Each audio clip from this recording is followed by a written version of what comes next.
Bismillahirrahmanirrahim. Assalamualaikum warahmatullahi wabarakatuh. Mengucap salam mendapat pahala, menjawab dapat pahala, dan saya ingin dua-duanya. Tapi saya ulangi, ini salam yang benar, mohon dijawab dengan benar. Assalamualaikum warahmatullahi wabarakatuh. Selamat malam, salam sejahtera. Saya Cak Lontong, salam lemper. Saya tidak mewakili SBY.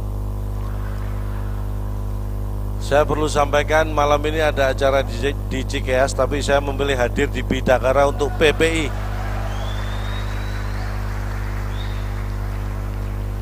Saya tidak hadir di Cikeas karena memang kebetulan tidak diundang.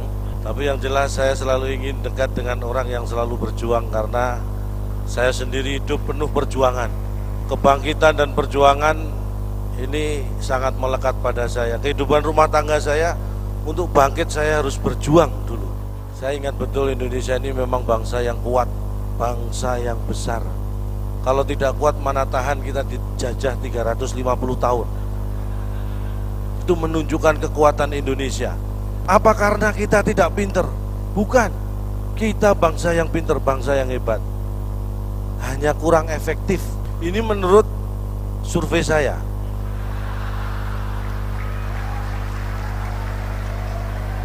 Kenapa saya katakan kurang efektif?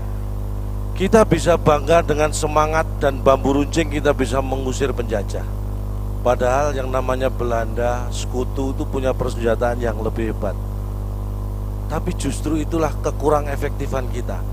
Coba kalau kita berpikir, untuk membuat bambu runcing kita harus kumpulkan bambu. Diruncingin pakai golok, pakai parang, pakai arit. Padahal golok, parang, arit bisa langsung buat ngusir penjajah. Napoleon Bonaparte jatuh gara-gara Indonesia. Ini serius. Baru ini saya serius. Saya tidak ingat tahunnya, tapi waktu itu Napoleon akan menyerang sebuah negara di Eropa dengan kekuatannya yang luar biasa, terhebat di Eropa saat itu. Bersiap sudah mau menyerang negara tersebut. Di saat yang sama Gunung Tambora di Indonesia meletus. Letusan Gunung Tambora masuk pada 5 besar letusan terhebat di dunia. Akibatnya iklim di Eropa berubah tiba-tiba gara-gara letusan Tambora. Pasukan Napoleon tidak siap dengan menghadapi musim itu, tapi tuan rumah yang diserbu, mereka lebih siap karena tuan rumah. Dan hancurlah Napoleon. Kalau kita ingin mengalahkan negara lain, kita masih banyak stok gunung berapi yang lain. Kita letuskan yang mana, hancurlah negara-negara lain. Itu benar terjadi. Satu-satunya bangsa yang setelah perang dunia bisa mengalahkan sekutu hanya Indonesia. 2 jenderalnya mati di Surabaya. Sekutu mundur dari Indonesia. Itulah kurang apa Indonesia. Ditakuti siapa-siapa, karena semua butuh Indonesia. Maka banggalah jadi orang Indonesia. Tepuk tangan buat Indonesia kita. Bahkan ini 3 bulan yang lalu, ini inovasi dari Indonesia terbaru mendapat penghargaan dari Jerman. Seorang lulusan SMP anak petani di daerah Jember, Jawa Timur, menemukan alat yang bisa menembus dinding sampai setebal 50 cm. Mendapat penghargaan dari Jerman. Lulusan SMP yang menemukan. Alat itu diberi nama jendela. Luar biasa. Di Sidoarjo anak nelayan lulusan SMP juga 2 minggu yang lalu saya lihat menemukan alat transportasi terobosan hemat energi, becak tenaga surya. Saya lihat demonya. Becak disiapkan, penumpang suruh duduk, surya dipanggil, suruh genjot becak. ITS sekarang merintis yang namanya Molina, mobil listrik nasional, untuk menghadapi nanti krisis energi. Jadi mobil yang sekarang itu dicolokkan ke power itu 4 jam dia bisa berjalan 150 kilo. Nanti 15 tahun ke depan mungkin mobil listrik sudah nggak perlu cari colokan. Kalau nanti Anda lihat sedan, di belakang ada mobil box truk, nah itu power banknya. Nggak perlu cari colokan. Indonesia ini luar biasa. Amerika, Eropa mengeluarkan jutaan dolar untuk menciptakan generasi berikutnya, sama persis dengan generasi sekarang. Dengan teknik cloning, jutaan dolar mereka bereksperimen. Indonesia tidak perlu jutaan dolar, menciptakan generasi berikutnya sama persis dengan sekarang, tidak perlu cloning, cukup klonan. Kita hanya dengan klonan tercipta generasi berikutnya, sama persis malesnya. Sekali lagi tepuk tangan buat Indonesia. Amerika yang negara hebat, menurut saya negara paling alay sedunia. Tahun 69 Neil Armstrong mendarat, ini orang pertama kali yang datang ke bulan. Begitu Neil Armstrong datang ke bulan, seluruh dunia dikabar. Orang Amerika pertama mendaratkannya. Ini kan alay, lebay. Baru satu orang sudah seluruh dunia dikabari. Coba kita lihat wanita Indonesia yang luar biasa. Tiap bulan mereka datang bulan, nggak ada yang pengumuman,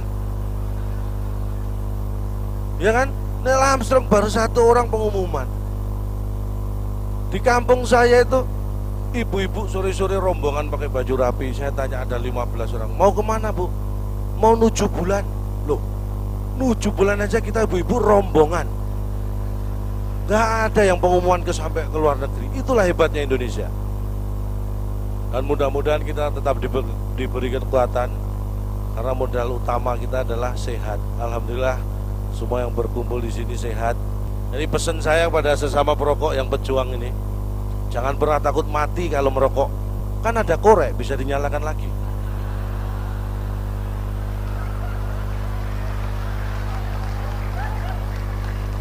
Nah, kalau Anda takut mati kalau merokok itu kan konyol. Kalau nggak bawa korek bisa pinjam temen. Ini membawa rokok itu menentukan tipe seseorang. Orang yang kemana-mana cuma bawa korek nggak bawa rokok, itu tipe orang yang optimis. Dia optimis pasti nanti dapat rokok. Tapi kalau kemana-mana bawa rokok nggak bawa korek, itu pasti yang orang yang pesimis. Karena dia merasa, pasti nanti bakalan ada yang minta. Dia pesimis. Tapi kalau nggak bawa korek, nggak bawa rokok, nah itu tipe pengemis. Semua minta. Karena pemerintah kita ini pernah melakukan kesalahan yang fatal. Urusan merokok ini sederhana, merokok. Kalau Anda yang perokok pasti ingat, di bungkus rokok dulu ada tulisan peringatan pemerintah. Merokok dapat menyebabkan serangan jantung, kanker, gangguan janin dan sebagainya. Ini yang fatal. Pengennya orang berhenti merokok, justru merokok bareng dan serentak. Karena di Indonesia yang namanya peringatan dilakukan bareng-bareng dan serentak. Peringatan 17 Agustus, peringatan Hari Kartini, peringatan Sumpah Pemuda, ya kan? Ini peringatan pemerintah merokok, justru semua merokok bareng-bareng dan serentak. Untung pemerintah menyadari, dihilangkan itu, peringatan pemerintahnya hilang. Jadi langsung, merokok dapat menyebabkan serangan jantung, kanker, gangguan janin. Nah, yang merokok dapat yang bahaya, yang merokok beli aman. Karena nggak ada merokok beli menyebabkan serangan jantung, nggak ada. Jadi yang rokoknya suka minta, suka dapat dari teman, itu yang rawan serangan jantung. Sekarang lebih parah lagi, merokok membunuhmu. Sekarang bungkusnya sudah seperti itu. Menurut saya ini rawan. Kriminalitas pasti akan meningkat. Karena untuk mengancam orang sudah tidak perlu senjata tajam atau pistol, cukup rokok. Merokok membunuhmu, merokok membunuh. Kejahatan pasti meningkat. Ini harus diantisipasi. 24 Juli kalau nggak Juni ya, itu batas terakhir semua bungkus rokok itu harus ada gambar penyakit-penyakit yang paru-paru, kanker. Itu harus, karena di luar negeri sudah. Mungkin kalau di luar negeri itu memberi efek orang berkurang yang merokok. Saya yakin kalau di Indonesia tidak akan mengurangi yang merokok, hanya merubah perilaku. Dari yang biasanya membeli bungkusan jadi eceran. Kalau ngerokoknya saya yakin tetap. Karena menutup pabrik rokok itu kan resikonya ratusan ribu jiwa itu ya. Kehilangan pekerjaan. Tutuplah pabrik korek. Kalau pabrik korek sudah nggak ada korek, orang akan kesulitan saat merokok. Nggak mungkin merokok nyalain pakai batu atau ke kompor gas, ya kan? Ribet, rokok sebatang alis hilang. Yang paling nikmat itu memang berhenti merokok. Itu paling nikmat. Jadi kalau merokok itu berhenti sambil ngopi, baca koran, itu nikmat. Gak enak jadi orang sakit. Saya ini paling malas kalau ketemu dokter. ada satu pertanyaan yang saya bikin jengkel dan kapok ke dokter. Kalau dia sudah mulai tanya, Bapak punya gula? Kalau saya sakit ke dokter diberi pertanyaan itu, saya langsung emosi saya. Orang jelas saya ini ke dokter sakit mau periksa, bukan mau rujaan. Kok ditanya punya gula atau enggak itu?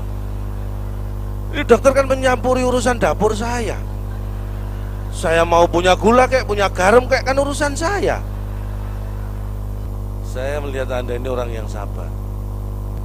Dan memang sabar itu harus dilatih. Saya ini contohnya, saya melatih sabar itu sejak kecil, kelas 1 SD. Sekolah dulu masuk jam 7. Teman saya itu setengah 7 sudah datang. Itu kan gak sabar, buru-buru. Oh, masuk setengah 7 kok setengah 7 sudah datang. Kalau saya sabar, masuk jam 7 setengah 8 baru datang. Kadang jam 8. Guru saya gak sabar, saya dimarahin. Ini aneh. Muridnya sabar kok gurunya gak sabar. Ulangan juga gitu dulu. Saya ulangan durasi 60 menit. Teman saya yang katanya pinter baru 45 menit, 30 menit sudah dikumpulkan. Itu kan buru-buru, gak sabar. Katanya pinter tapi saya mau nyontek gak boleh. Ini kan aneh. Mungkin sebenarnya dia gak pinter, cuma kalau saya nyontek dia ketahuan kalau sebenarnya gak pinter, ya kan. Makanya saya gak boleh nyontek. Kalau saya yang pinter, temen saya kasih semua contekan, biar ada temen gak naik kelas. Kalau saya lain, waktu ulangan 60 menit ya 60 menit. Kadang-kadang sampai ditarik-tarik sama guru baru saya berikan. Sabar. Selanjutnya kalau kita sudah sehat, kita sudah sabar apa sih? Sayang. Anda sayang dengan perjuangan, Anda sayang dengan pergerakan, saya yakin Anda akan sukses. Saya ini contoh juga orang yang paling sayang. Tadi sabar jadi contoh sayang. Saya ini kalau jalan-jalan sama istri di mall, saking sayangnya, istri itu saya gandeng, gak pernah saya lepas. Bener. Karena kalau saya lepas dia belanja gak karuan. Sayang dompet. Ya bener. Kalau saya misalnya kerja ya, taruhlah pulang ke rumah bawa orang, misalnya 10 juta. Karena sayang istri, sampai rumah saya beri 100.000. Loh, karena sayang kalau diberikan semua, itulah sayang. Bukan berarti saya pelit. Karena prinsip saya semakin banyak memberi, semakin banyak menerima. Tapi tetap ada porsinya. Karena teman saya ini ada yang kebablasan. Ini kejadian. Suatu saat dia punya uang cuma 20.000 di dompet. Lapar siang-siang mau makan, mau masuk warteg ada pengemis. Seminggu nggak makan. Ini buat saya makan atau diberikan pengemis? Semakin banyak memberi, semakin banyak menerima. 20.000 diberikan pengemis. Nggak sampai 10 menit handphonenya bunyi. Ada job nge-MC honor 2 juta. Jadi ikhlas memberikan uang 20.000, nggak sampai 10 menit gantinya 100 kali lipat, 2 juta. Itulah hikmahnya ikhlas. Begitu selesai nge-MC terima honor 2 juta, semakin banyak memberi, semakin banyak menerima. Diberikan semua pada pengemis. Alhamdulillah teman saya sekarang cerai sama istrinya. Anak perempuan saya itu bakatnya kayak ibunya. Kalau ibunya lari dia lompat tinggi. Istri saya telepon, anak saya latihan tadi jam 6 lompat sampai sekarang belum turun. Itu apa gak hebat? Anak saya itu kalau masalah etika memang agak aneh gitu ya. Biasanya dia pulang jam 1, kemarin itu jam 10 pagi sudah pulang. Saya tanya, loh kok udah tumben udah pulang? Sudah apa, udah izin guru? Emang boleh? Boleh. Gak sampai 10 menit gurunya datang. Loh itu kok bu guru ke rumah? Papa sembunyi aja di kamar. Loh kenapa papa sembunyi? Aku tadi minta izin, papa sakit keras masuk rumah sakit. Lain kali gak boleh seperti itu. Gak bener itu. Alasan papa sakit keras masuk rumah sakit gak bener. Kan masih ada mama kayak yang sakit keras. Tapi alhamdulillah anak saya ini orangnya demokratis. Saya gak pernah kok teriak, marah, bentak anak itu gak. Walaupun saya emosi gak pernah. Saya melotot aja anak saya sudah takut. Ya sedikit tangan nyekek lah. Saya Calontong, salam lemper.